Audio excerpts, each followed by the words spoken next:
Bismillahirrahmanirrahim. Assalamualaikum warahmatullahi wabarakatuh.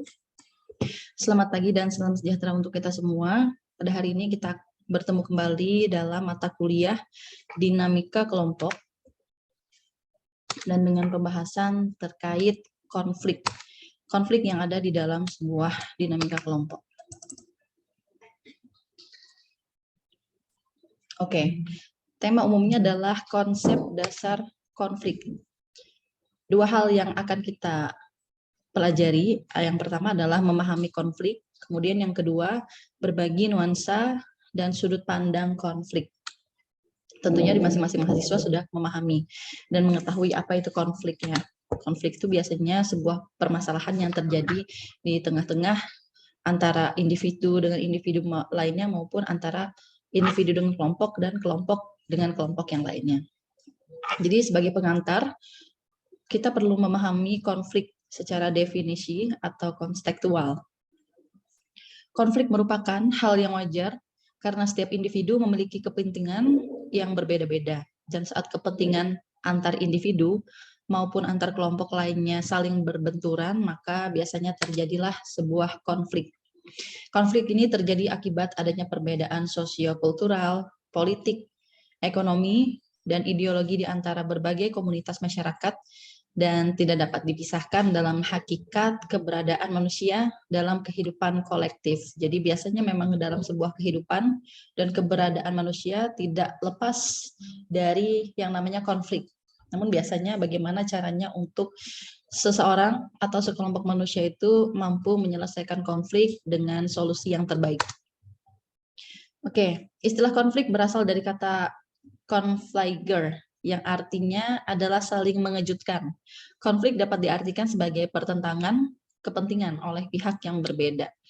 Jadi ada pertentangan kepentingan ya. Konflik terjadi ketika tujuan, kebutuhan, dan nilai-nilai kelompok saling bersaing, dan akibatnya terjadilah agresi, walaupun tidak selalu dalam bentuk kekerasan. Jadi konflik tidak seharusnya atau tidak selalu dalam bentuk kekerasannya. Nah, yang pertama, ada konflik bernuansa etnik. Dalam teori makro terdapat seperangkat konsep yang dapat diambil dari studi konflik etnis. Penting memahami konflik etnonasional karena konsep yang sama dapat diterapkan pada konflik sektarian. Nah, apa itu konflik sektarian? Silahkan Anda searching konflik sektarian. Kemudian kita beralih ke sudut pandang konflik. Jadi sudut pandang konflik ini ada 3. Yang pertama aliran tradisional, yang kedua aliran behavioral, dan aliran interaksi memandang konflik itu seharusnya diciptakan seperti apa.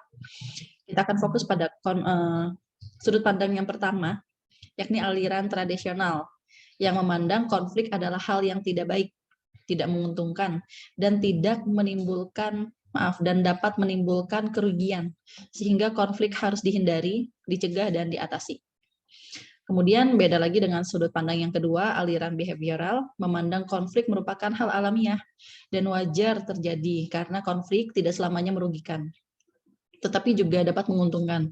Terkadang dalam sebuah konflik, dengan adanya konflik, masing-masing anggota kelompok atau di dalam sebuah dinamika kelompok itu lebih teruji, lebih dapat berpikir kritis, bersama-sama, berkomunikasi, dan berkoordinasi, serta bekerja sama untuk menentukan dan menganalisis mengapa konflik bisa terjadi, bagaimana cara menyelesaikan masalah konflik tersebut dengan solusi yang terbaik.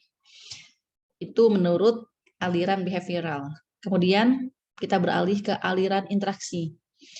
Menurut aliran interaksi, memandang konflik itu seharusnya diciptakan karena jika selalu tenang dan harmonis, kelompok tidak akan sanggup bersaing. Nah, jadi ada 3 sudut pandang yang berbeda. Yang pertama, aliran tradisional ini tidak menginginkan adanya konflik dan menilai buruk adanya konflik. Kemudian aliran behavioral memandang baik konflik itu ada karena dengan adanya konflik kita dapat berinovasi, kita dapat berpikir kritis, dan dapat bersama-sama berkomunikasi dan berkoordinasi bagaimana cara menyelesaikan sebuah konflik dengan solusi yang terbaik. Dan yang ketiga, konflik itu menurut aliran interaksi memang harusnya ada, harus diciptakan untuk memancing dan menstimulasi supaya masing-masing kelompok itu memiliki daya saing atau pertahanan diri, seperti itu. Kemudian